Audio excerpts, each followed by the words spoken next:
Hey there everyone, Steve Gonzer, physical therapist with Run Smart Online. We're gearing up for the Midfoot Project. That's a 5-week boot camp to help people improve their run form so they can get away from this big old heel strike. I want to show you guys an awesome stretch, and I'm going to show you something on the treadmill first, because if you understand this mechanics, you'll really see why this stretch is so powerful. Now, when we look at transitioning from a heel strike to what's called a midfoot strike, we've covered this a lot, but you want to make sure you're doing this because it causes you to break less on every step. You know, big old heel strikers like to plant this straight knee, heel out to the front, and they get this really big jarring force through the front leg. Very difficult to move down the road when you got this foot way out in front and you got to catch and pull yourself over it. So the Midfoot Project is where we teach how to stop doing that. But I'm going to share with you one of the stretches we teach in the Midfoot Project. It's the last time I'll say that for at least a couple minutes. I want to show you one of the stretches. Now here's why this is so important.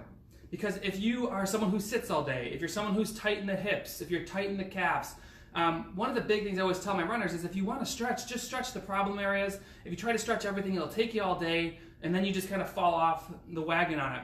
This stretch I'm going to show you hits many areas: your hips, the front of your hips, the glutes, the calves, the hamstrings. It gets a lot of areas in one stretch, and it can be done from anywhere.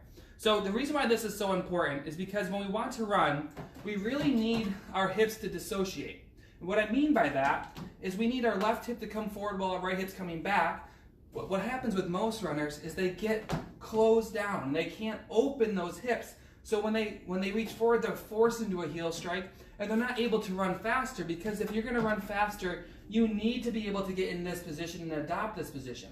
Now imagine for a second, this is really tight in the front of your hip. This leg can't get back there. You're not going to get a solid push off in your stride, and it's just going to completely slow you down. So think about this posture, because I'm going to show you how we're going to target this posture so you can run faster. This is, again, all part of the Midfoot Project. I'm going to come grab the camera because we got to go over there, and I'm going to show you on something called the cage. Let's see here. Turn this baby around. We're going to hear some noise here. There's our little leprechaun in the clinic. So, if I'm going to show you in what's called a cage. It's a true stretch. Your gym might have one of these. If they don't, you don't have to worry about the gym. You can just do this in a door frame. So let me turn the camera around here again. Make sure we can see that okay. So if you can, just let me know in the comments so you can see the cage. Because I'm going to be in front of the camera. The cage is this, I'm just going to show you quick, is this big kind of bulky stretching apparatus. And a lot of people don't know how to use them, but they're fantastic. And I'm going to show you how to use this and then how you can do it in a door frame. So obviously you probably don't have one of these in your house. But if you think about this, you can do this in two spots. You can do this in the door frame, as I mentioned, or in a stairwell. And this is the stretch I want you to do. So if you're in a stairwell, which is the easiest, you'll have hopefully a railing on one side or both sides, or you'll have a railing in a wall. That'll represent these. And this will be our second step. I'm going to go like this.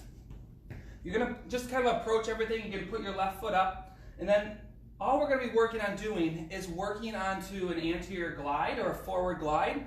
But there's a couple things I want you to focus on first. The first thing is you want to make sure that both feet are facing forward. Right out of the gate when you try the stretch, you'll start and you'll look down and your foot will be open. The reason why that happens is because you already are tight. So people tend to toe out when instead of being able to extend their hip behind them, they like to roll out. Now imagine trying to push off and you can't push off because your foot's not facing straight ahead. Huge problem. So what you're going to do with this stretch is you're going to just put your left foot up on the second step. If you're in a door frame, you'll use a chair in both sides of the door frame. But we're going to do one thing. Both feet facing straight ahead, hands anchored on whatever's next to you, and you're just going to work on gliding forward. Now here's the thing with this. A lot of people like to cheat. They like to go like this, and they like to lean through their back, which is a compensation for tightness. So what I'm going to have you do instead, with both feet facing straight ahead, is you're going to keep your back heel down, and you're going to tighten whatever leg is back. For me, it's my right leg. You're going to tighten that glute. All you're going to work on doing is gliding straight ahead. Now, two things are happening. I feel it stretching immediately here, but I'm also getting some calf stretching. So we got two stretches here. I'm working on my hip flexion, my hip coming up on the left, and I get a little bit of stretch through the back side of that left glute. So we have four things right there that are stretched. The cool thing about this though is that if you anchor your hands, you're going to get right into your chest, and the front of your chest and the back of your mid-back, which is great for breathing and also making sure you can run from the whole body. So we have a bunch of things that we're working on here.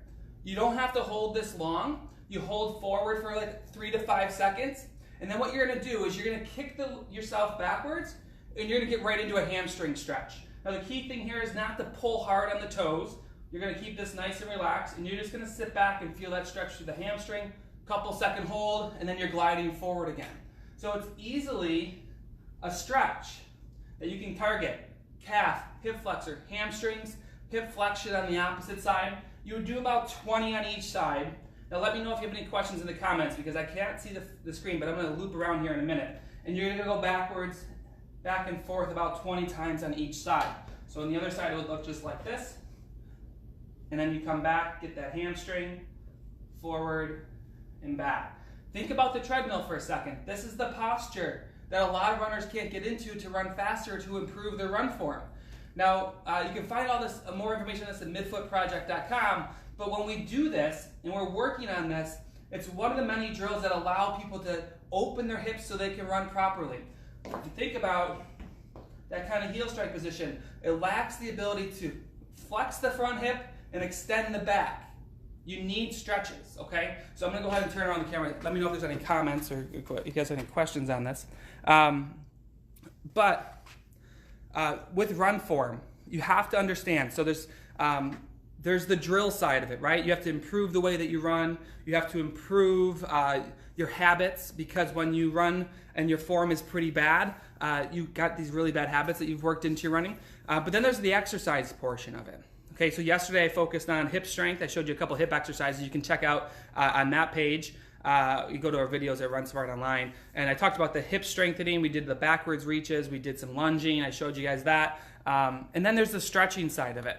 The stretching side should target as many muscles as possible, and that's what this stretch was all about.